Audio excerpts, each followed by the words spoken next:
to the place where danger waits, and it's bound to forsake me.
So let it be done.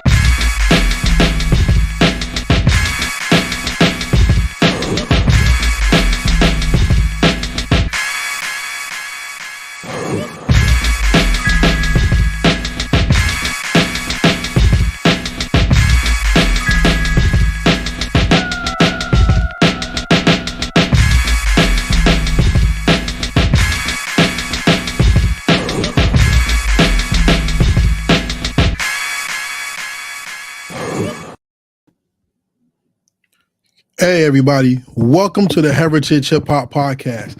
2 nights in a row. We going for records now. We're coming back with that back-to-back flow. So make sure you subscribe to Heritage Hip Hop on YouTube. Matter of fact, instead of telling you, let me show you. Hit the like button when you come in. We want everybody on here. All right. If you don't hit the like button, we don't hit the algorithm, people don't know what's going on. Shout out to all my people following me right now on Instagram. Thank you for joining. Join us on the YouTube channel, though, so we can get your comments and we can flow. You know what I'm saying? Before we get into the festivities, I like to say we've gotten over 200 episodes in. I like to thank everybody who's joined us. Tonight is going to be a special one, too. See, tonight I have a special guest that was part of the 17th Cypher, and he won a battle with a bunch of MCs, right? And one of the prizes was to come on Heritage Hip Hop, because one of the taglines for Heritage Hip Hop is, we introduce you to your future favorite artist today while celebrating the foundation of hip hop culture. And it would be asinine to have a new face, a new voice in hip hop that's not getting recognized on this platform. So to keep to what we say we do and being who we say we are, I would like to introduce you to one of the new voices who's been doing his thing and that you need to take notice of. I'd like to introduce you to John Strife, aka Johnny Storm. What's good, bro? Peace, God. Peace. What's going on with you? I'm sending this link out. You know what I'm saying? Yo, that intro, I'm gonna let you know that intro was fire. That intro was fire.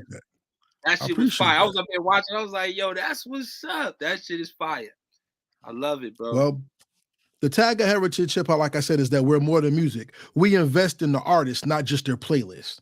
Because some people would just take a song and then toss that shit after they listen to it one time, one album. Yeah. A lot of people don't get into the character of the men and women that make the music, and that's what I focus on when it comes to this platform. You know what I'm saying?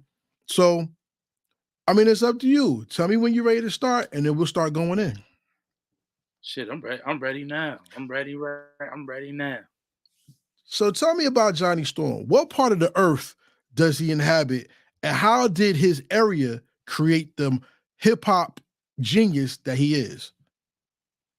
Well, first I'm from Freeport, Long Island, and it's so much over here, bro. It's so much people that come from here, legends come from here. I grew up going to the corner store and seeing Flavor Flav at the motherfucking corner store, like all the time. Cause his mom's rest in peace to her. She used to live like literally right down the block from me and shit. So, Long Island is like very hip hop in Long Island, man. A lot of great ones come from Long Island. MF Doom, a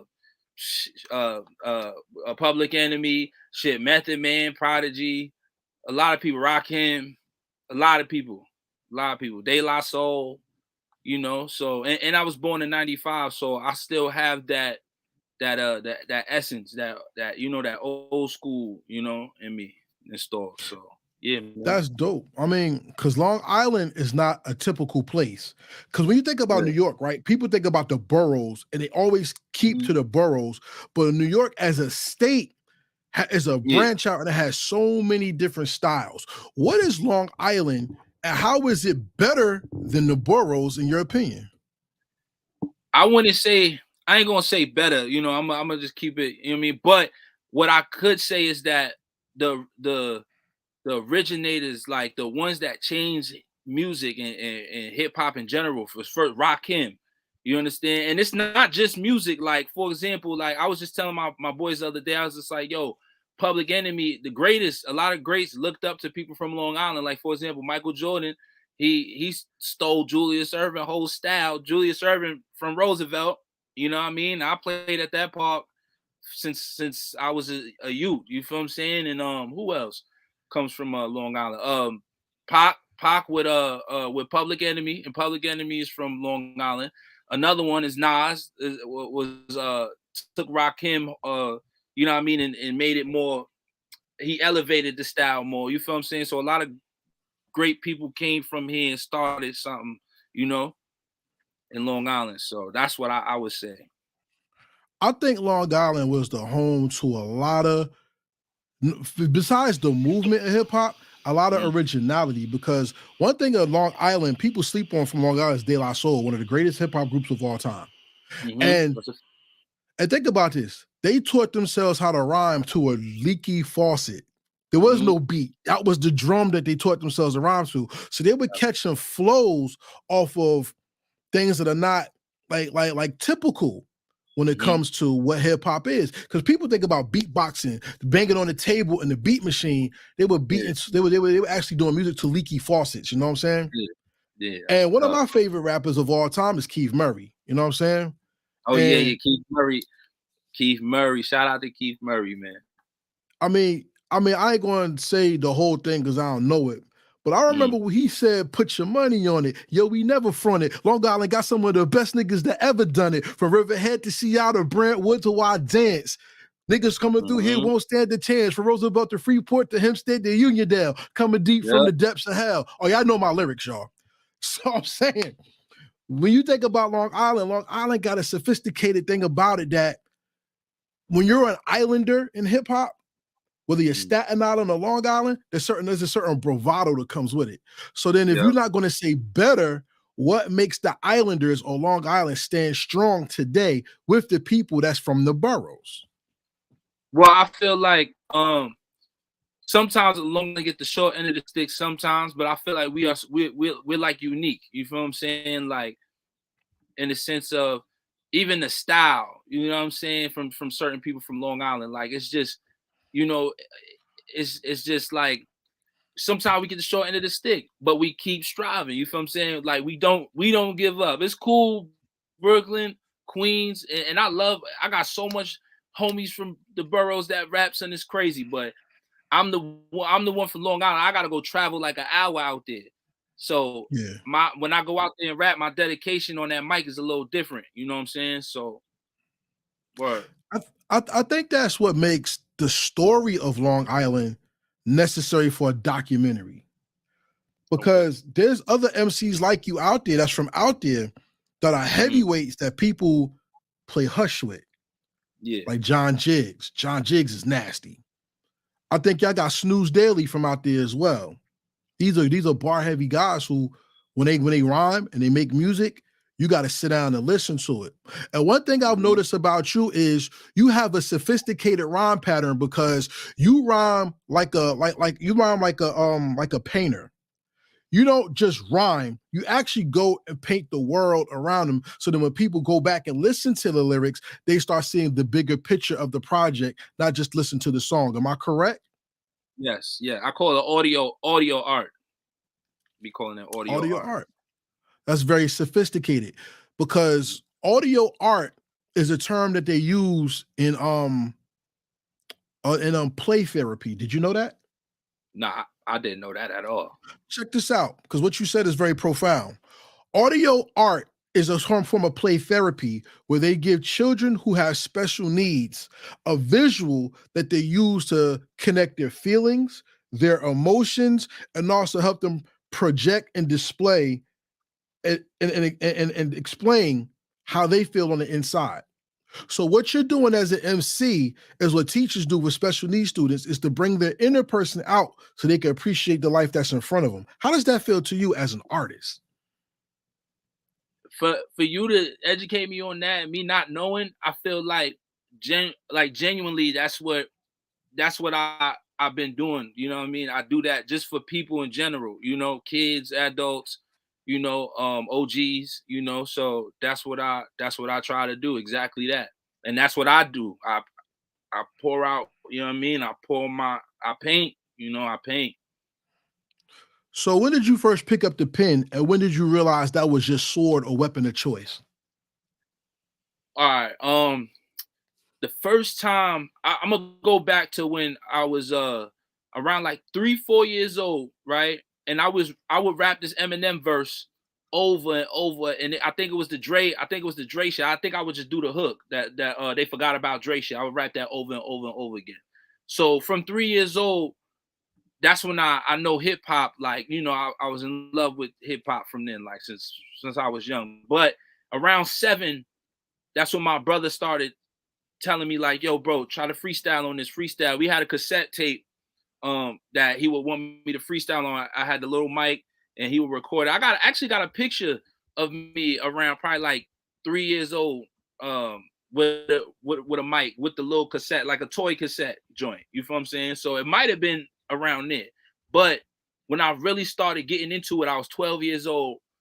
And my first time I was going to the studio and I had to write a rhyme, and I wrote the rhyme within like probably like an hour. And I just kept rehearsing it. I was 12.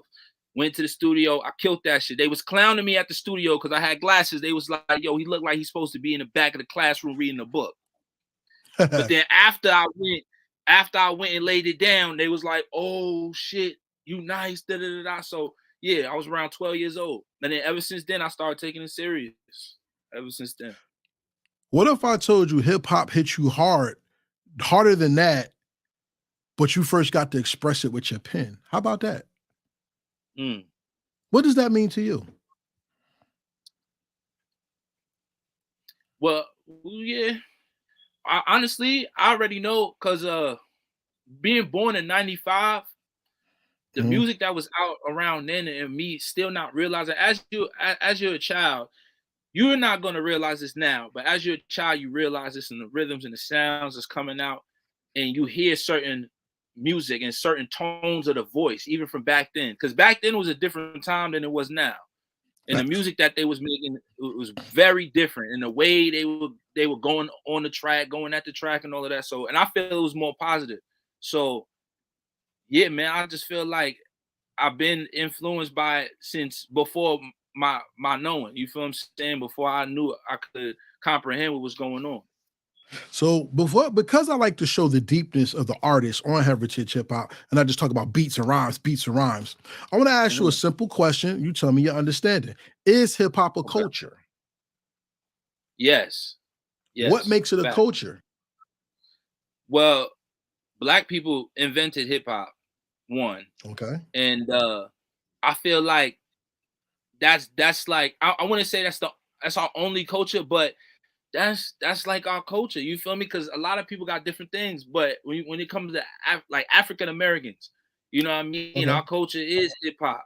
That is us. That's us. Rapping, music, not just hip hop, even R&B, soul, rhythm and blues. Like that's all us. That's all us. The definition of a culture is the blue. Well, not Webster's. I will go to that later. But the definition of a culture in layman's terms is the representation of a period in time of a people to have a set of rules, beliefs, moral obligations, and physical representations of who they are.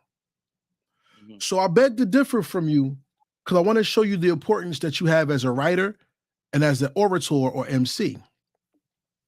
Think about it this way. You were born into hip hop, but you were hip hop as soon as you touched the air. When you got smacked in your ass, you started to cry, you learned rhythm. Okay. When music comes together and it works together, that's called harmony, right? Okay. It's also what people do when they cry or they sing. You get harmony. Okay. It also is a system of rhythm and life that works together. Your rhythm could be your heartbeat, your life could be your bloodline or the blood within your body. Okay. So yes, it could be a black thing, but it could also be the living essence of which you came from to produce. Okay. Over your right shoulder, you have a poster. That poster could be part of the hip hop that trained you because since you write stories, remember, you are the orator that's painting the picture for somebody to understand the character and the dilemma of the rhyme so they could come to an understanding that the beat is not the only thing that makes the song hot. It's also the words. Yes. You are hip hop because you are creative and a creator. Besides writing rhymes, how has your creativity manifested so it helps you make rhymes and you actually put it in your rhyme to show that you are your rhyme and not just spitting words? Well, I feel like life experiences, like from anything, from playing basketball, you know what I'm saying? That's rhythm too. Like that's poetry in motion. Even when it comes to playing the game, like I like story games. I don't like the online joint. I like to play the story joints to really, you know what I'm saying, learn a lot of things. Things like that. I'm very multi-talented. Like I could play soccer, football. Like I could dibble and dabble in everything. You feel what I'm saying? So. I love that. I told you this is going to be the best interview you ever had because we're going into what makes the matter of a man. Because an MC is not only a rapper, you are the extension of the Harlem Renaissance. You are the extension of the church now in the street because the word was manifest and made life in the scriptures, but the word was the vehicle in which civil rights and freedom was taken. Mm-hmm. So as an MC, you have a direct responsibility not only to be yourself, but to give guiding light and truth to those who listen to you. That's a fact. Do you agree? That's a fact. That's a fact. So then why do people have no integrity when they rhyme and they talking that bullshit and not putting realness out? Talk to me as a writer. Well, I feel that how can I say, the music now that not hip hop, not what they trying to call the shit that they trying to call hip hop. I feel that that's the man's work. You know what I'm saying? Like that's the work of the man and pushing that envelope. And when people try to they come up with this ridiculous, like the bull, like people taking drugs and shit. Like I hate that. I hate that. And when they pushing drugs on people, like I understand it's cool to talk about, but pushing it, you feel me? That's like sometimes in their mind it might be like, yo, that's the money maker. Or they see other people doing it, they're like, I bet I might gotta do that to make some type of cheese. You know what I'm saying? I don't know, man. And it's really like the drill music, like, and shout out to the drill guys and all that. It's cool, but I just don't agree with it 100%. You know, if you could talk, I understand you could talk about a situation that happened to your friend or if you was a part of a situation, but in every song you gunning down somebody or you popping this, popping that. It's you know what I mean? That's not real music to me. It's unbelievable. It's crazy. It's crazy. But I think the most sinister thing people did to our people was turn our entertainment against us. Because see, we entertained each other to get away from pain and to also give warning and messages to each other. And hip hop was that for a while. Hip hop was derived from people getting tired of people getting killed in gang wars to tell people there's something different that we could do. So people took up instruments, people started to rhyme, people started to dance, people brought out turntables, and the party was the saving grace. Then the party got turned into street warfare. Then the conscious era came in, but then the streets had to come back. And then the weaponization of the streets, the mind of the creatives started turning to how do I get out of poverty? So it went from creation to production. Why does today's hip hop produce such poor penmanship, and people are sacrificing the vibe for the message? In your opinion? Well, it's like I said before, for the money, for the dollar sign, for the check. So I feel some of them want the check, and that's what's popular now. Like I feel like everybody's riding the wave. You got the Pop Smoke, that run was just like just hearing that. And rest in peace to that man. But it's just I see so much more Pop Smokes. You know what I'm saying? It's more Pop Smokes and more, you know what I mean? But I feel like it's the check though. They try to chase the check, and they just doing what everybody else is doing. Ain't it funny how people always chasing the bag, but if you chase something, that means it's getting away. So what are they chasing exactly? That was a bar. That was a bar. Nah, shit, man. Hey, you got it. Hey, that was a bar. That was the bar right there. Like they chasing something. Yeah, man. It's a trick, man. I feel like it's a trick, man. And I feel like the man is really, you know what I'm saying? If people know what I'm talking about, like the man. But that's the part of the agenda, Shout out to Harmony Equality. She said peace to the Cypher. She's in the room. Yes. We're gonna talk about her soon. I don't want to knock or disrespect the artist by going too far off. But everybody on here that's watching, make sure you hit the like button. Everybody on Instagram, what up? Come join us on YouTube. We want 100 comments tonight. Please. I got a great artist on, and if this is y'all man, come talk to him on YouTube. Drop some comments and let's make this thing happen. You know what I'm saying? Sure. I want to get back to your rhyme style, because your rhyme style is reminiscent to me of old school hip hop and traditional wordplay. Am I correct? Is that how you built your style? Yes. Who's your influences? Yes. Oh man. First I want to say my brother.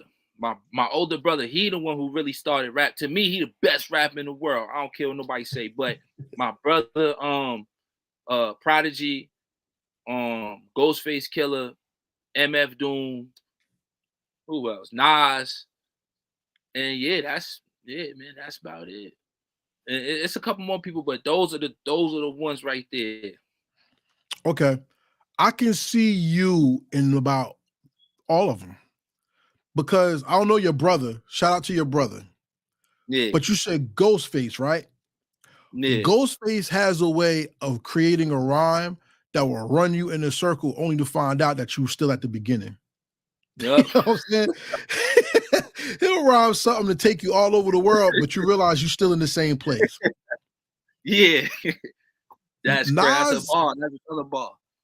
Nas is proficient because Nas could tell a story, Nas could paint a scenario, and Nas is the grandfather of rhyme to me now. Because now that you see him mature, not only can he tell you who he was, he can tell you where he's been, and he's also laying the roadmap to your success. And I think you've done that in a couple projects that we'll talk about later, because I actually got the chance to listen to some. And MF Doom is off kilter. And I could tell you have some of that in you because some of the beats you choose are you got to catch it to get it. You know what I'm saying? And I like that about you because you're not the type of artist, it seems, in my opinion, who rhymes over the same thing. You actually challenge yourself by getting with different producers to make a sound. Am I correct? Yes, that's a fact. And Prodigy is an in-your-face word person. And that's how I get with you. You have the ego bravado of an MC. You know what I'm saying? And I definitely feel that. Which artist, oh, no doubt. Since you are a gumbo pot and amalgamation of all of them, what is the key thing you take from all of them to start your blueprint but still be yourself? All right, so basically who they were in hip hop, like Nas is I ain't gonna lie, Nas is the Shakespeare of this. Like Nas is OD. Ghostface to me, right? The way he present himself, because they all got that. I'm up in your face, I'm a rap, and I'm nice. You know what I'm saying? They all got that, but they all got it differently. Like Ghost is more like rough around the edges with it. You feel what I'm saying? Like, but still smooth, still fly with it. You know what I'm saying? Now, and MF Doom, right? And this is a fun fact. Me and Doom got actually the same birthday, right? And he from London, he came to Freeport. I'm from Freeport. London, he came here to Freeport. And he said this way his shit started. So it's just like with Doom, that man was it was a real superhero. You know what I'm saying? Like he had a mask on. I ain't gonna say ain't nobody do it, but he out of hip hop, he's the one who did that and really maneuvered the earth with the mask on, could take the mask off and really embody that, right? That's what I got from MF Doom. Like he's just himself, and he has a hardcore fan base, right? Prodigy is Prodigy rap like I rap like no one out there could fuck with me. You feel different niggas see me. I throw a TV at you crazy. That's how I get down. I rap like no one, you feel me? So yeah, and that's what I get from P, you know. And word, man. My brother, his whole shit. I'ma send you some shit with my brother.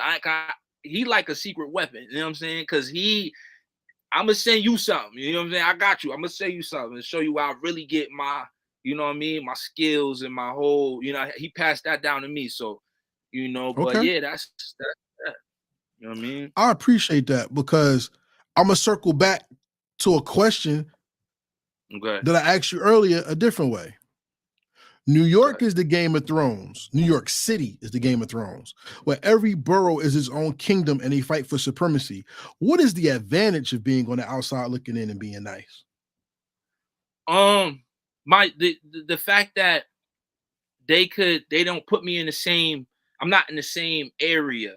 Like just the fact that I am over here, and when I do go out to do shows, I gotta drive an hour, a couple hours. I go to Jersey, go over here, the Bronx, Brooklyn, and they like, oh shit, this nigga Johnny Storm pulled up. You know what I mean? It took an hour to come. It's the dedication. You feel what I'm saying? So for me to go from here to Brooklyn, I gotta go all the time. I gotta show face. You know, so yeah, that's one advantage right there.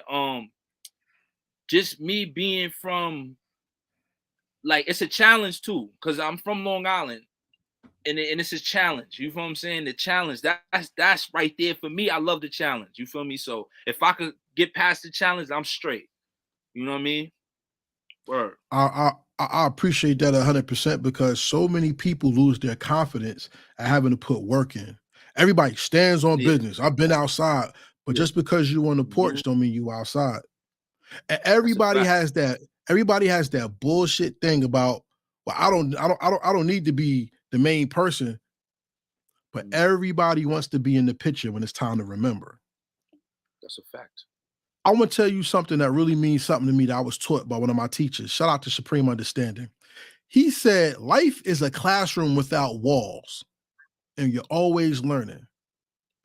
What did you have to learn about yourself to be the great MC that you're on the road to becoming, if not have become already? I had to learn, man, that it's not, things don't get handed to you. You know, you have to earn it. Like it's not a game. Like it's no sitting on ass. You sit on your ass, nothing's gonna happen. You know, it's a cause and effect. It's everything you gotta do, put work in to get work out. You know what I'm saying? That's what I had to learn. So through the years, I had to switch up the formula sometimes. Sometimes I chill, I rap, release shit. I wouldn't go nowhere. I wouldn't show face, nothing. I'm just staying in the crib waiting. You know, so I had to get up, get out, and get something, you know? So that's what. I appreciate that. Ladies and gentlemen, how y'all liking the interview so far? I think we cooking. What you think?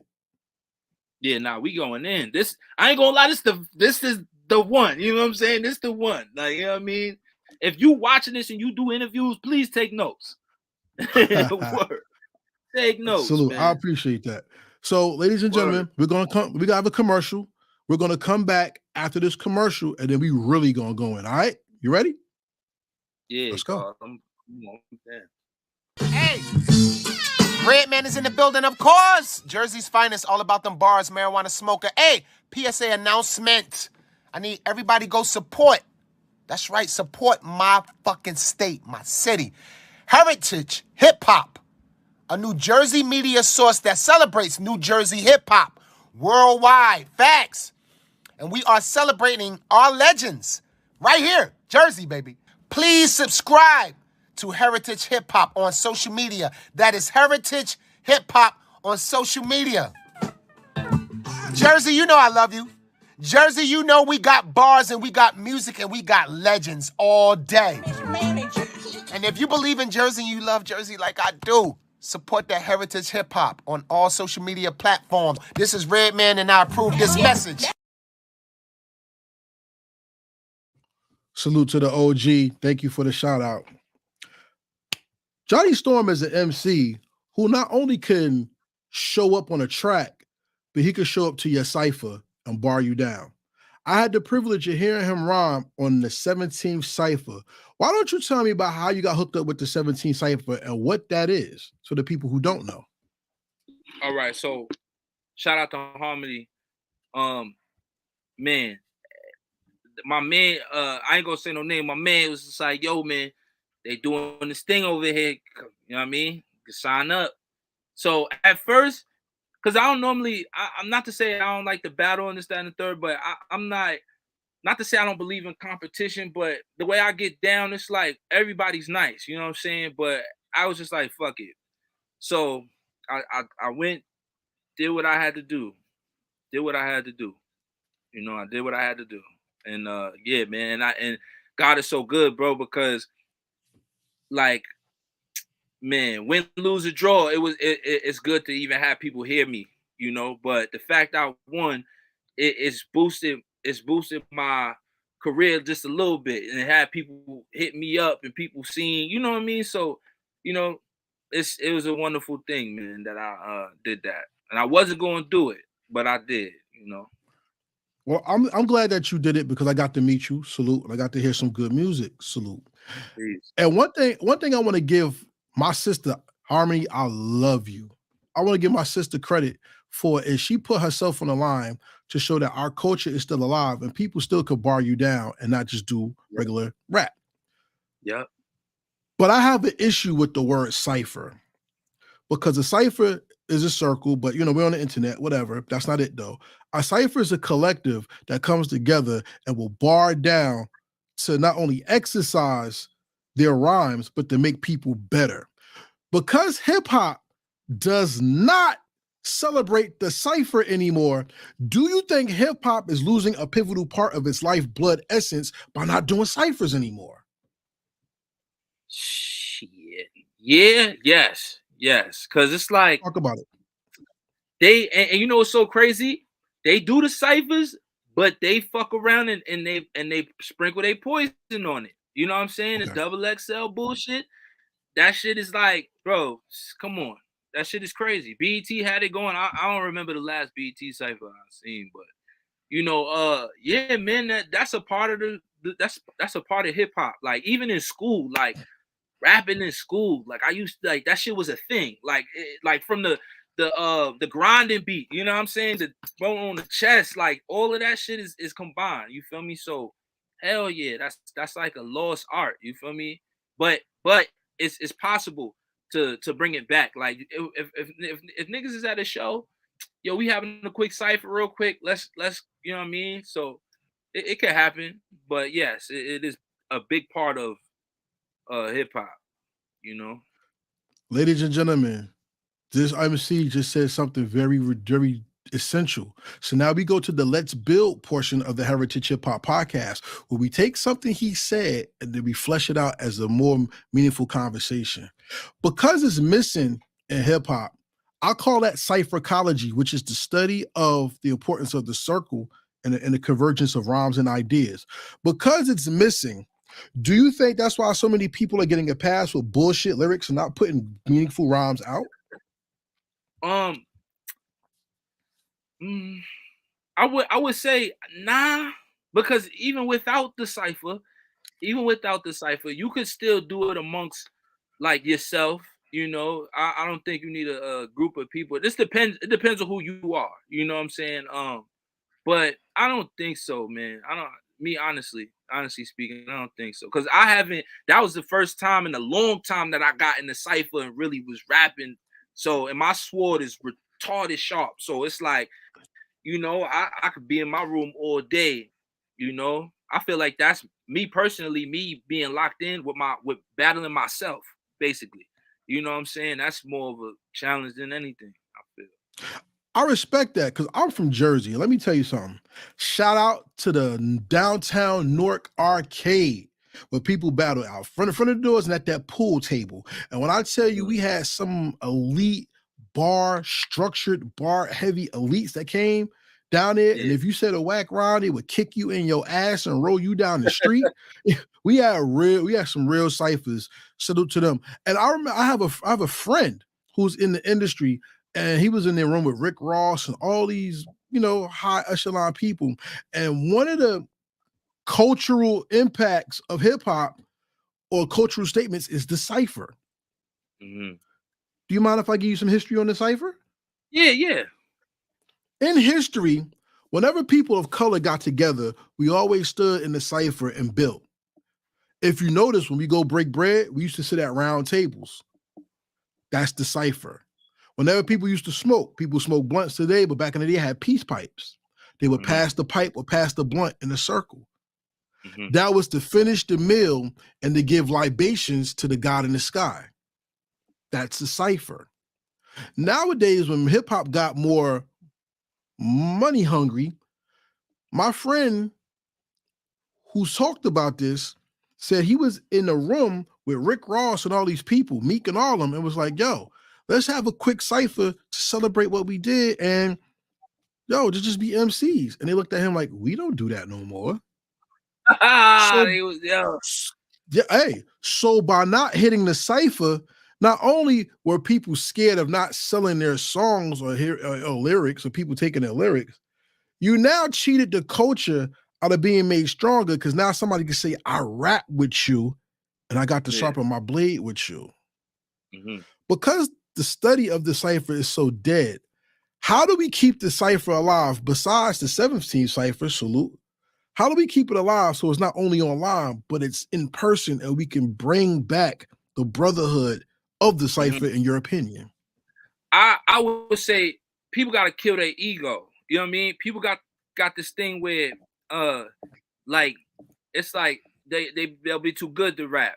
You know what I mean? Like, I'm too good. I got too much bread to be doing that shit. It's like, bro, come on, like, let's spar. You know what I mean? Spar real quick. You know what I mean? Hit the dojo. You know what I mean? It's nothing. Like, that's what I grew up on. So if niggas want to rap or whatever, like, let's go. Let's do it, bro. Like, it's the ego. You know what I mean? They got to kill that ego, you know? But the ego is what makes you an MC. It would make you an artist. So let's talk about your ego. Because not only did you put your ego aside, you did it and you progressed. Your ego is all over your catalog. And there's one thing I want to talk about that really puzzled me, that got me very interested in hearing you, and that's Yeshua Corleone. the Son of Man. Yeah. Talk to me about that project and how that came together. So it's around that time I was watching a lot of I was watching a lot of shit. It was a lot of Scarface, Godfather, and then learning about I knew about the real name of Jesus, you know what I'm saying, and all of that. But and also I did that joint with my boy Slaughter. Shout out to Slaughter, and he's from Australia.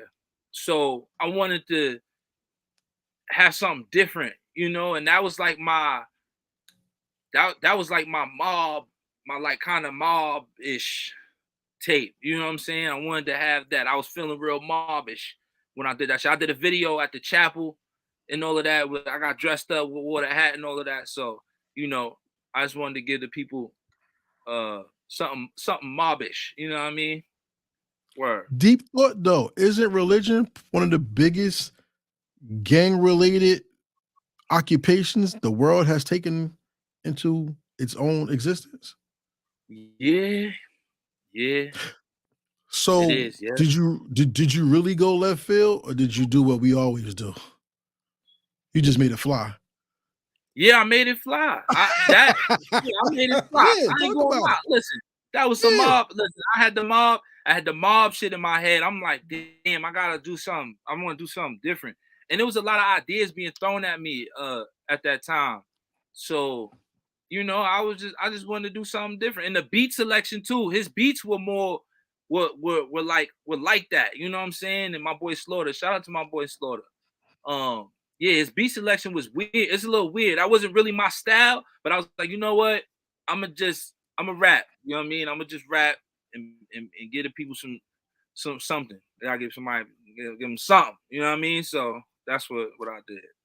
I will give you credit though, because in looking at your catalog, you have a lot of projects done with different people. Slaughter, Yeah. Farmer Beats, you got Christ Kenneth, I see, Phony Wallace, Jimmy Stubbs, Swank, and Panels, and Nav Sass. Nav, what's Nav Saigon? Nav Sagan. Sagan. Apologize. Sagan, yeah.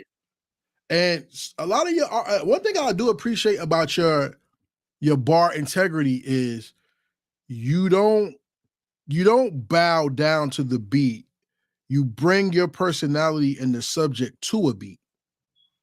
Why is that important when we talk about integrity? Because some people, you hear people like Jadakiss say, "I don't rhyme to the beat. The beat rocks to me," or something. Or I talked to Razcast one time and I asked him, on your album, you said you don't give a fuck about the beat. Is that real? He said, no, it was a skit that the beat actually brings the rhymes to life. You working with so many people, not bowing your rhymes down to the beat, shows an integrity that you're making the song and you're not letting the beat overpower you. How did you learn that, and why is that important with each project you do? How did I learn that? I think so. Back in the day, when I was uploading my stuff on SoundCloud, I would go on YouTube and snatch beats. You know what I'm saying? And any beat that I like, I would go on YouTube, snatch it, and put it on SoundCloud. But then somebody hit me up, was like, yo, bro, I see you doing that. You got to stop. You can't be taking my beat and this, that, and the third. So I chilled. So ever since then, the people I work with, they've sent me beats. So now I have to, these are the shits I have to rap to this. You know what I'm saying? There's no more snatching beats off YouTube, not paying for them. I got to rap on whatever they send me. You know, so I made the best of what I had. You know what I mean? I use what I had. I'm going to be honest with you. A person who pays attention to a rhymer or a writer sees the ascension in their rhyme style. In one of your projects you have, I think my favorite song from you, and I got to listen to a lot, not everything, but one of my, if not my favorite song from you right now was Belly 2021. Okay. That's on Luna Freya. Yeah. That's where I felt like if you were in a prize fight, if the beat was giving you something, you was punching the beat in his chest and ribs and really making that beat full. Talk to me about that song. Man, that song, I was pissed off when I wrote that shit. I don't remember what happened, but I know from the tone, like, you know what I mean, and from what I was saying, I was just upset. You know what I'm saying? I was just like, I'm taking this motherfucking shit. Like, you know what I'm saying? Like, this rap shit is like, I gotta spit. Like, you know what I mean? Like, this is, you know what I mean? That shit is like, damn, how did that shit go? I forgot how the shit went, but I know I was just like, my mom's ain't raised no bitch. You know what I'm saying? I know that in the song. I said that part of the song. And I said I pissed on rap. I took that I redid a Prodigy joint. You know what I mean? Pay homage to P. And I was like, I piss on rap 2021. What? I think that song showed a lot of clarity in your rhymes because see, one thing people do wrong in hip hop, they think they just have to say something. Saying something and having something to say are two different things. Mm-hmm. And when you have something to say, that's when you start hitting your mark. And it's not only that, it's the expression of what you say as well. An 80s porno flick. I hate to jump around, I'm sorry. No, it's cool. From the intro, when you talk about you making the movie, we hear like the spaceships and the gunshots and everything like that. Mm-hmm. Cocaine and Frida Kahlo were two songs that made me go, God damn, he's painting. He's not rhyming, he's painting. Yeah. And that's a different level. What is the most remarkable part about being a painter instead of being a rhymer, in your opinion? Well, I feel like, especially my name is Johnny Storm, right? And it's like, and I started thinking about this later on at my SOB show. And I'm gonna just go back for a little bit. My SOB show, I bought my Doom mask. I got a couple Doom masks. I bring my Doom masks to pay homage. And I got off stage, and it was an older dude. He was probably like, had to been like 40, 50 years old. He was like, listen, man, I'm a nerd.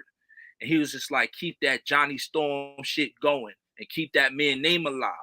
So as I think about it, I'm like, damn, son, I look back on it, all my tapes is like comic books. You know what I'm saying? They like comic books of different universes and different dimensions and shit. You feel what I'm saying? So yeah, man, listen. Wait, what was the question? Wait, go back to the question because I forgot. No, you know what? You sparked something in me because I said, what was the best part about being a painter rather than just being a rhymer? Okay. But since you brought that up, answer that, and I got something else for you. All right. So the best thing, it's just like it's like a comic book, bro. Like if you can't just be, you just can't. And it's a lot of rappers I came across, they just talking. You know what I'm saying? It's just talk. But it's like, bro, people got to see what you saying. They got to see what you saying. Like, they got to hear what you know what I'm saying? Like, you know what I mean? That's the importance of it. So people could really see it and understand. It was these Florida dudes that came up here to Long Island from Florida. And I was playing in my music. They was like, damn, nigga, that shit remind me of like a black and white film, like an old school film and shit. I need to get those reactions. Like those reactions, that's what I need, you know? So then I want to ask you a question because based off what you said, I want to ask you the importance. What is the importance of the character of Johnny Storm? Do you know? Honestly, keep it a buck. I knew he fought the Nazis. I know that for a fact. He's fighting the Nazis. But other than that, nah, bro. They gave my boy Jaguar Skills. He's a DJ from UK. And I was just talking to him on the phone, and this is a long time ago. And he just brought that up. Like, I wanted to change my name. And he was just, I think you should change your name. Because my name was Uncle John. And shout out to Big Lordy. His name was Uncle John too, but with an Unc in front. And I was like, damn, I gotta change my name. So, you know, it just so happened that Johnny Storm, and it stuck, you know, and it wasn't the Doom related or nothing. It's just, I was just like, fuck it. Like, that do sound like an ill name. And my shit fire. You know what I mean? My shit is fire as well. So, you know. Check this out. Yeah. Johnny Storm is Spider-Man's best friend. And he kept him on point when he went crazy. And the thing that made them a powerful team together, well, great power becomes great responsibility but through your flaws, you find your greater man. Okay. That's what being an MC is all about. What is the biggest flaw you found within yourself that your writing and your MC-ship brought to light and made you fight it and be able to become a better man? I would say my performance and my expectations as well. My performance and my expectations. I can't. I just got hope. I don't even like using the word hope. It's just I can't expect so much from people or a reaction, this, that, and the third, or none of that. You know, so that's what really my expectations. You know, I had to learn that. You know, my performance. I remember I had a performance this when I was probably like 15 years old, 16, 15. It was 3 people in the crowd. And I had to pay for that performance, and there was only 3 people in the crowd. I was pissed off. And I didn't rap like how I was supposed to rap. Then I got off the stage, and my boy was like, "My nigga, are you serious?" And he had a pep talk with me like, "Yo, my nigga, don't ever do that ever again." He's like, "It could be one motherfucker here. You rap like it's 1,000 people. You rap like it's your last show." And then from there, ever since then, I go and I murder it. I murder it. That's sound advice. That's a real friend. And shout out to him.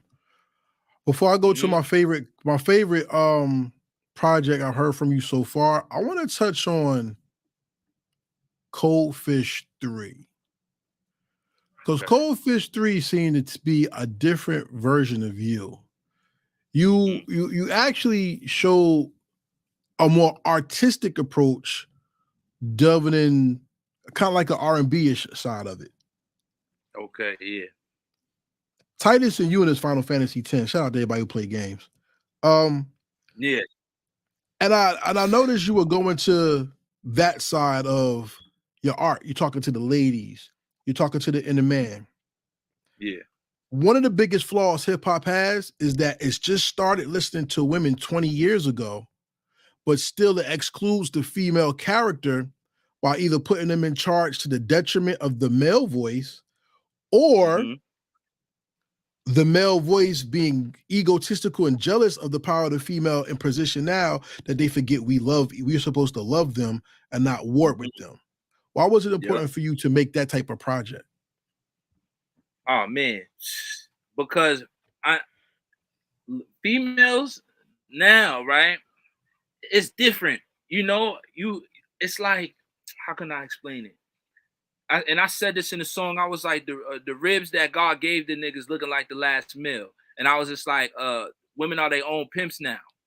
You feel what I'm saying? The OnlyFans and this, that, and the third. You have to cater to a fee. You have to try to save the female, because, man, listen, females is they're needed. You feel what I'm saying? So we cannot lead them astray. You cannot watch them just go do nonsense. And I got a daughter, so it's like, hey, if I got to make this song so she can hear it and open her eyes up a little bit, then that's what I'm gonna do. And I got a song called Dream Girl that I really got into that. You feel what I'm saying? Yeah, man. It's like some people, some women will look at it like I'm talking about the Dream Girl song. They may look at it like it's a diss, and some may understand and realize like, oh, he's talking. You know what I'm saying? Like he care and he's saying something. The biggest sin we were taught in our community was that men and women are the opposite sex. Because when we oppose, we fight and we clash and we repel. But when men and women are complementary, we connect, and that's how God is produced into new life. When we take the woman out of the equation, people call it a sausage party. I call it the orchestra of death, because men cry when they're lonely, men cry for sex, and more importantly, men cry for loyalty. And when we don't compliment the other half, we don't make them the center of our world. They don't make they don't give us their loyalty. We miss godhood. with God missing from a lot of what's going on in our society, 304 movement, traditional woman, modern woman, high value man, simp. When we have all these things coming together, the one thing that's missing is connection and love. To finish off this part of the conversation, I'm going to ask you, why is the connection so attacked? And what is the artist's responsibility to make sure that we always highlight the connection in any type of genre that we have? I feel like we're gonna go back again. It's part of the agenda that, especially for the Black community, like for them to, and it also starts with status, like having this kind of status, you know. And for example, like somebody could wear some sketches, or somebody got Balenciagas on them, shits look the fucking same, but majority of the females is, you know what I mean, they're gonna go with the dude for the Balenciagas than the dude with the sketches, and the motherfucker with the sketches might have that bag, you know what I'm saying? But I feel like it's status and what they put in front of us, and it's hypnosis. So with the artist job, like myself, you have to educate not just women, but the men as well, like the young ones coming up, because they are the future. The young ones are the future. Me, not to say I'm not the future, but the young ones is the future for real. You know, so it's just as an artist, you gotta bring that to light. You gotta spread that love. You know what I mean? And let people know that they need it, that you want it, and cut the bullshit. You know. So that means we have to bring that understanding live and in living color, correct? Yes, that's a fact. So then let's talk about the project Live in Color, which is one of my favorite projects that I heard that you made. Live in Color, you started off with some 5% stuff, and I'm like, what? He in the he a god? Like, you know what I'm saying? And I believe the Peace God intro is very important, because since the 5% hip hop has gone away, a lot of the other side of who we are as men fell to the side, and people think we're just drug-induced sexual craze killers instead of profound intellectuals that lead society. So tell me about this project and the response to this project when you made it. So I was heavily influenced by a lot of people, like, and my brother Ben would, this is the thing, my brother would always call me God. Like, even his friends, that was just a slang. You know what I'm saying? Like, yo, peace, God. What's up, God? Yo, God this, God that. Me not knowing, I didn't know how important it was until I got older. But it's the household name, God. Like, calling yourself God. This is a household name for me. I don't need to be a 5% of this to do that. You know what I'm saying? To call him God, or know who I am. You understand? So, you know, I was just inspired. Man. And just through years of it, you know, certain knowledge I've heard, you know, also Wu-Tang. I was watching the Saga joint. That shit influenced me as well. That shit, I was like, damn, like that shit was fire. Like, if I was there back then doing this shit, like, man, I would fit right there, you know. But yeah, knowledge of self, bro, and knowing who you are, I have to give that to the people, like, and to the young Black men, bro. Like, even the females who listen to my shit, I have to give it to them. Like, knowledge is infinite, and it's for everybody. You feel me? In my eyes, you know. So yeah, man, I had to do that. I love the fact that you talked about people may or may not know Fred Hampton on that project. And you were talking about the minds of people coming up, and Black German was crazy. I love that song. Like, you touch on a lot of things. And here's the thing I wanted to ask you about it. Even the spelling of the word color is color. And that was the type of conversation that Webb Du Bois and Booker T. Washington was using. Did you want to spell it color that way personally? And why did you? And tell me about the album cover and what that meant. All right, so basically, I I got that idea from the cover. The cover I got from this magazine. I forgot the name of the magazine, but it was two dudes there. But those supposed to be firecrackers, like fireworks that we lighting up. And it's just, it just look good. You know what I mean? Just about to blow the head up, like blow your heads. You know what I'm saying? Like I hear this, and then you gotta have the goddess on the, you know what I mean, with the fro on there, and then the grass and just the leaves. It's like it's living. I mean, it's just living color, like Yeah, man, that shit. I ain't hear that in probably a couple weeks. I gotta go back and like listen to that whole thing. Yeah, man, but I didn't mean to spell it like that. I just was like, I'm gonna spell it a different way, like, cause I've seen that somewhere. I forgot where I seen that shit, and I'm like, okay, living color. That's what's. I think I typed it in. I think I typed it in on Google, and then I just seen it with the U on there. So I was just like, hey, I'm about to just put that shit like that. Yeah, that was how. I didn't even know That was shit. That was high academia back in the day with Booker T. Washington and Webb Du Bois. That's how they spoke and they wrote their speeches. So I was like, damn, he really went in on this. Like, this is kind of deep. Yeah. I just you just did it. Well, hey, that's the culture of hip hop. It's spiritual. See, so that's the essence. That's that one. Yeah, that's just crazy. That's what's up. In the multiverse of hip hop, though, we lost a lot of people who had messages. And Ghost, let me see, make sure I got it right. I want to say everything correctly. Ghost of P Part 2, we actually talked about Prodigy. What did Prodigy mean to you, and why did you want to make a sequel and even that song to talk to him and about him in that way? Oh, man, Prodigy, right? When I used to work, P would get me through work when I used to work at my high school. I used to work in my high school. This was like, 11th grade, summer job. And I would just listen to Prodigy joint, him and Alchemist joint all day.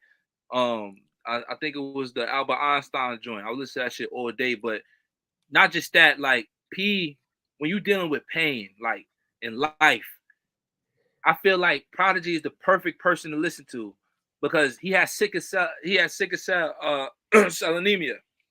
And that right there, if you rapping the way you rap, and then I'm looking at the poster right now of P and shit. This is crazy, but it's just like the pain, you know what I'm saying? And you rapping through the pain, and also I respect that he started enlightening people more later on in life, because in the beginning they was that murder music, you know what I'm saying? The murder music, and you know what I'm saying? But they also educated you at the same time. But as he got older, he started telling people about certain things and you know what I mean, and really getting spiritual with it, and then yeah, man, P just helped me out with just like pain, you know what I'm saying? Like pain and just life in general, So yeah, man, I had to shout out Prodigy, man. Rest in peace to P. Side note, as a New Yorker, and you have people from the culture that resonate from there, we lost a lot of hip hop due to death, premature death, and loss of opportunity. Let's go backwards from the beginning to now, and let's just work our way back. We lost the Outkast Tribe Called Quest joint album. We lost the Commission album. We also lost Battles, because Prodigy was going to go against Big one day. And I remember the time when he said Biggie was corny. And I know how Biggie responds to things, and he would have confronted him. Sometimes to make yourself a better artist, you get inspired by the Coliseum, the sharpening of swords, the combat and the battle of hip hop. Who sharpened you up, and how did that make your songs better? Who sharpened me up? I would say Nas. Nas sharpened me up because, man, like Nas, man, when I first, because I was more of a Hove Hove was like everywhere, like especially when I was young, everywhere. But see, thing about Hove was more like suits and ties. You know, get your grown men on. You know what I'm saying? Put your jerseys up. You can wear the jerseys for a little bit. We're gonna put these jerseys up for a minute, and we're gonna get a million real quick. But Nas was like speaking just like with the painting, but he was writing like motherfucking novels, like, you know what I'm saying? And when I would hear him, and I'm like, damn, son, this motherfucker. I used to try to keep up with Nas. I'm like, yo, I can't even. That's his shit. But it influenced me to even go even harder. You feel me? So Nas, I feel like Nas sharpened my sword crazy. I hear Nas, I'm like, damn, that nigga go in there. Like, he could, that's an MC. Like, Nas is, you know what I mean, storytelling ass motherfucking man. Nas did that, man. Word. Ladies and gentlemen, we're coming to the end of this interview, and the hour goes by so fast when you have a quality interview. And I mean, we've been in here for a minute, and I can't prolong this because, you know, this man has music to create. But I will tell you this: if there's an album that you're looking forward to listening to, that's going to spark your creative mind, go to Bandcamp and look up Johnny Storm, Freeport, New York, and check out Living Color, produced by Panels. It's worth the price of admission. I'm going to buy my copy, and when I get it, you will see it highlighted on Heritage Hip Hop from me and this man right here. No, that's you deserve that. But most people who deserve that recognition, they tell you to be humble.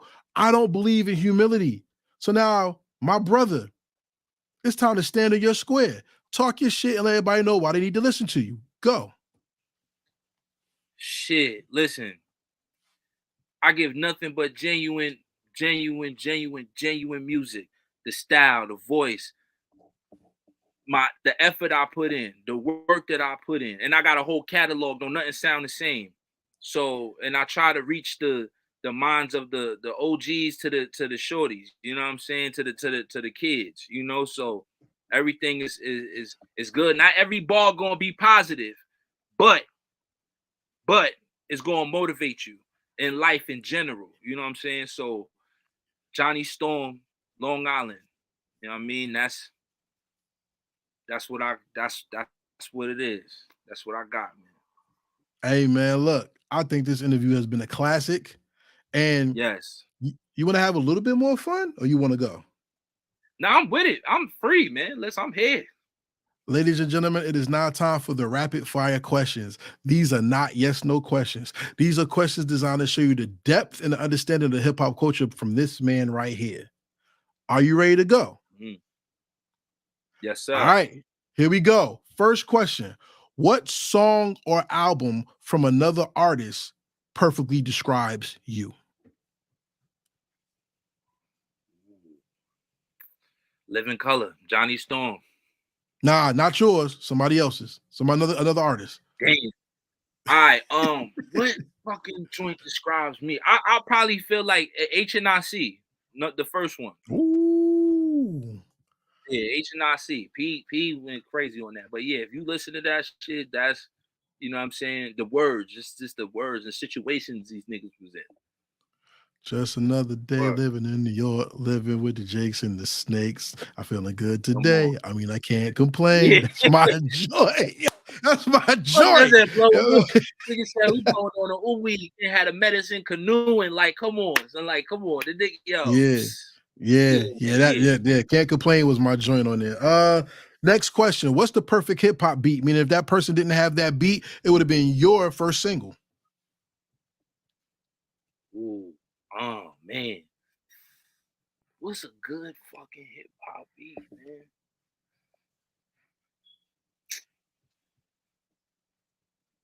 I don't even know. That's a good fuck. Who Shot Ya is crazy. Okay. Would that be your first single? Crazy. Would that be my first single? That beat would have been your first single? That's the one? Yeah, that might be the one. That might be. Who Shot Ya was crazy. I'd go crazy on that shit.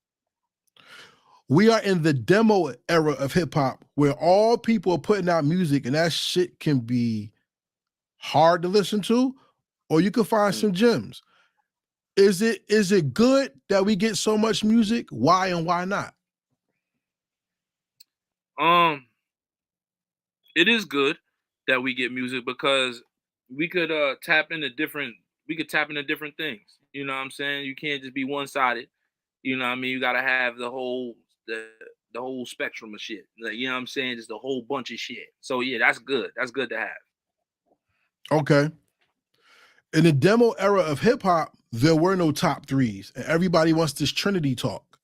There's no Trinity right now because hip hop doesn't have superstars, except for probably the older people people that's old school to people today. If you had to pick, who are the stars, or what is the star that you're setting to be wanted to fulfill that crown as one of the best in the game today? Nas. Nas is your example. He's the star that you're setting. Nas. Yeah, Nas. Okay. You come from rich hip hop culture. I think Brooklyn is the best representation of hip hop because one thing only, they made a song about where they from and took it around the world and made it a hit, the Crooklyn Dodgers. If you had to make a Crooklyn Dodgers type song of Long Island, who are your three MCs and who's doing the beat? Who gonna do the beat from Long Island? All right. I would definitely Prodigy, Method Man, and MF Doom. I would probably who would be on the beat though? Do they gotta be from Long Island? No. Oh, all right. So shit. I'll probably say Dilla or somebody. Probably Alchemist or Dilla. Dilla probably. Jay Dilla probably mix some. But yeah, those three. I feel like P, MF Doom, and Method Man. I'm surprised you didn't put you on there. That's very interesting. Oh, well, shit, I would, but I would. You know what? Fuck it. I'll put me on there. Who would I gotta take out? I probably gotta take out. Yeah, I gotta probably take out Doom. Yeah, I gotta take out Doom. Okay. Yeah, okay. Let's get semi-personal yet semi-political. Today, hip-hop is under attack not only by police brutality, but now by migrants, lack of reparations, and we have good reparation talk. Police brutality and injustice, period, are more now so the separation of families through this high value stuff and whole behavior or whatever, 304, right? What is the artist's responsibility to create music for the times that they're in? So says Nina Simone, in your opinion. Well, it always remind me about when they had a interview with Young Thug. I guess he was on a red carpet. I don't know where he was at, but they asked him about this. He was just like, nah. They asked him, "Do you think you're supposed to? Do you have any saying in this?" He was like, "Nah, we over here getting money." That's the wrong thing to do. Because we are the public speakers. Like, we are the new Malcolm X's, the Martin Luther Kings, and you know, we have to express ourselves and let people know what's going on around here so it can reach somewhere else and have an effect. You know what I'm saying? And I hate bringing up the George Floyd shit because it's just, to me, when somebody in the hood, out of a lot of people I know that passed away has been black on black violence. And I have not seen one parade or one march for any of my homies that have died to black on black violence, you know. But when police come and, you know what I mean, and do us in, it's a whole uproar, you know. But I just feel like that's another thing we have to preach to the young brothers, like, yo, man, stop with the killing each other and the hating on each other and things of that nature. So I just feel like as an artist, you are supposed to speak on those topics and those situations. As an artist, you have to. It's mandatory, you know. I got 3 more questions for you, and then we're gonna fade off. My first question is this: does society dictate what you rhyme about or how you rhyme when it comes to making music? Based I off what feel your like last both. answer. I feel like Okay. both because Okay. I'm frustrated. You know what I'm saying? So I ain't gonna say life ain't beautiful, but life is amazing. You know what I mean? I look at things different. Like I look at the trees as being amazing, the plants, the animals. You know what I'm saying? The water is beautiful. The sky is amazing. The sun, the moon, and the stars. All of that. Life is amazing. It's just the people, the society. When you got society pushing this bullshit toward us, yeah, I'm gonna be frustrated. I see my little homie out here popping pills in front of the motherfucking store. That's all. That's what the agenda is. I'm frustrated. You know what I'm saying? And yeah, how I rap, the way I rap, it's all the same. What I rap about, yeah, hell yeah. So it's all the same. So yeah, I feel like society got a lot to do with that. You know? But here's the thing. Life is about duality. It's a yin and a yang. So you have good times and you have bad times. Yeah, But as yeah. an artist, what makes better music? Pain or pleasure? Ooh,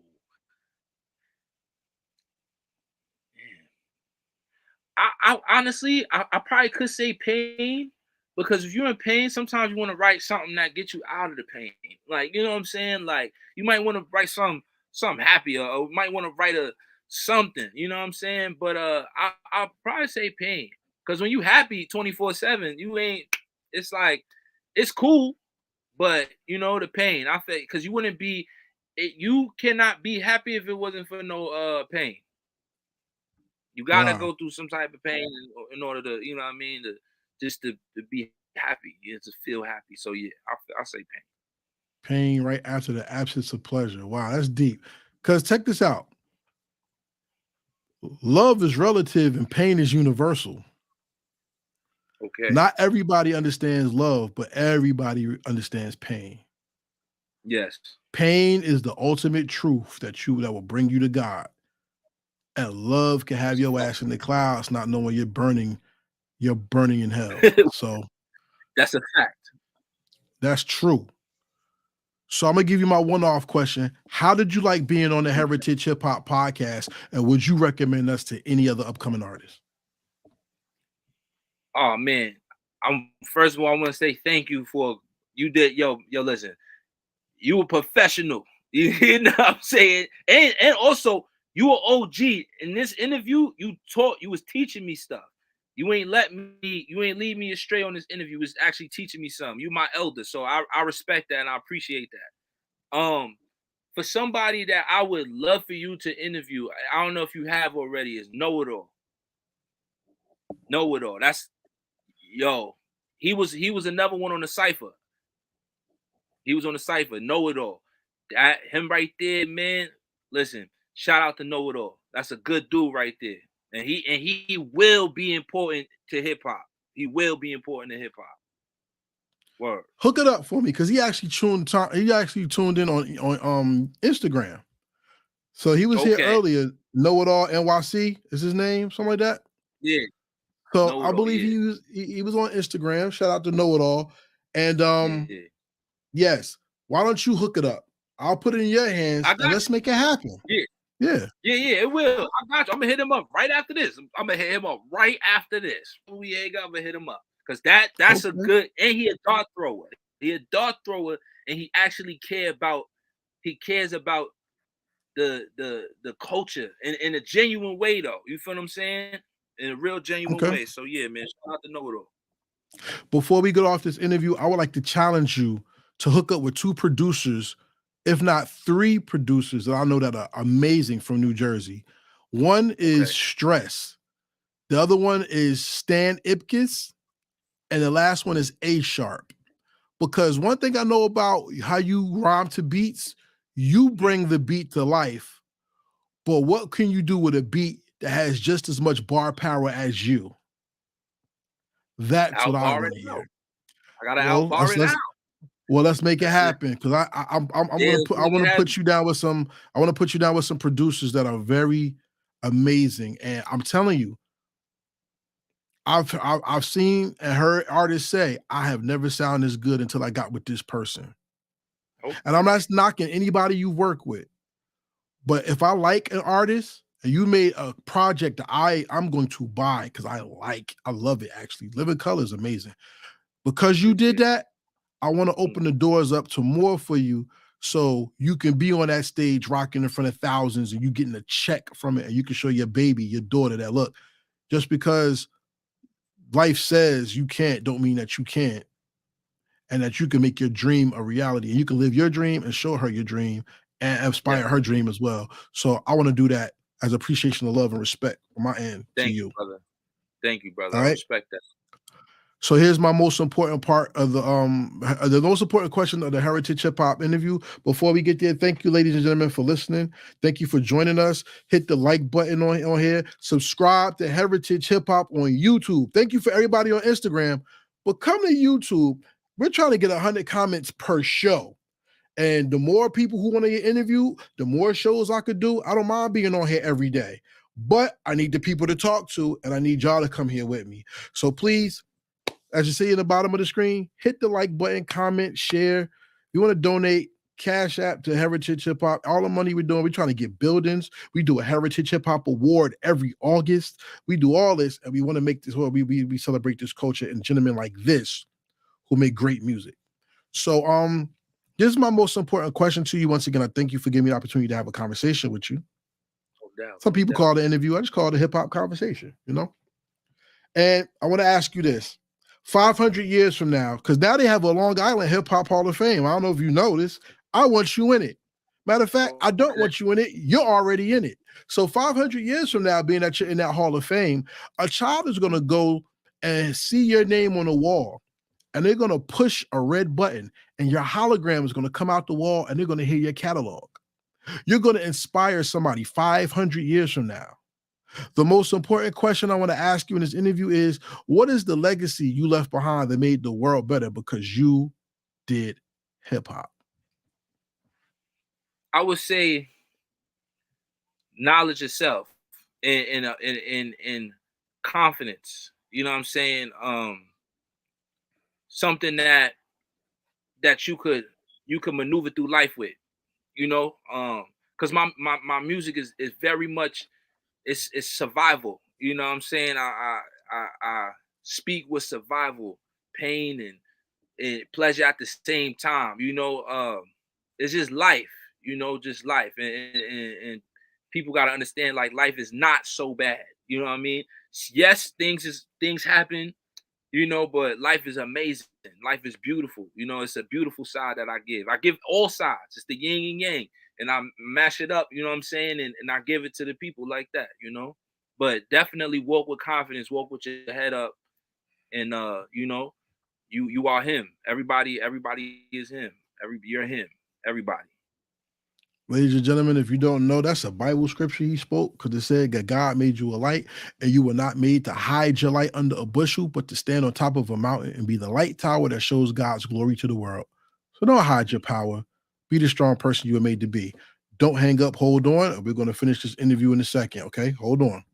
Ladies and gentlemen, thank you for joining us on the Heritage Hip Hop Podcast. This is Karev. Make sure you follow Heritage Hip Hop on all social media. This interview is available on YouTube, and it also will be available on all streaming platforms, whether you're at Spotify, Apple, Amazon, Google Podcasts, whatever. Wherever your phone is, I'm there too. So make sure you join us. And hey, we in season 4. We're over 200 episodes in. I thank my guests, Johnny Storm. Thank you, Harmony Equality. Thank you, 17 Cypher. Thank you to all the hip hop Twitter out there that helped make this possible. Black Chidori, what up? And most importantly, thank you to you that's watching Sliding Doors. I owe you, because you got us looking good in the comments.